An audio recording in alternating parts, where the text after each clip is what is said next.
Hey guys, so after picking up every iPad, here's my comparison video between every iPad ever produced by Apple. Considering the size of all iPads, this was kind of a difficult video to make. However, we're going to start off with a Geekbench test. The iPad 1 obviously can't run it since it's iOS 7 and above.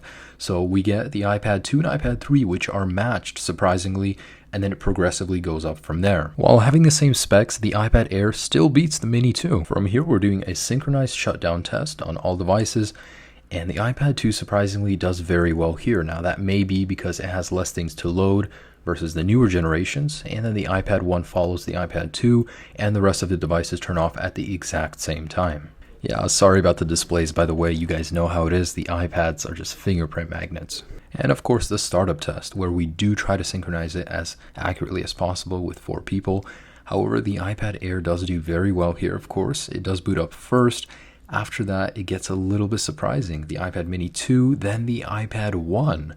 And after that, we get to the iPad 4, iPad 2, iPad Mini 1, and then the iPad 3, which has better internals than the iPad 2 in original, but it's stuck in last place. Now, what I want to know is why do some of these boot up faster than others, even if they're older? To confirm, everything is closed out in the multitasking menu, and now we're going to go into Safari and load 2 websites, Reddit and Apple.com. Here we go.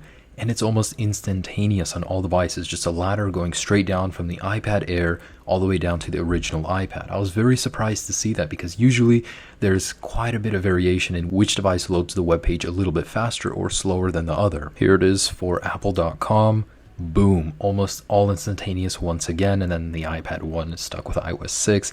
So I can't really say that it's justifiable to buy an iPad 4 over an iPad 2 just for web browsing speed because they're all so similar. Now here's what I learned. If you want just a casual reading device, you're not going to really want a powerful iPad for that. It's not really justifiable to upgrade just to get a slightly faster processor.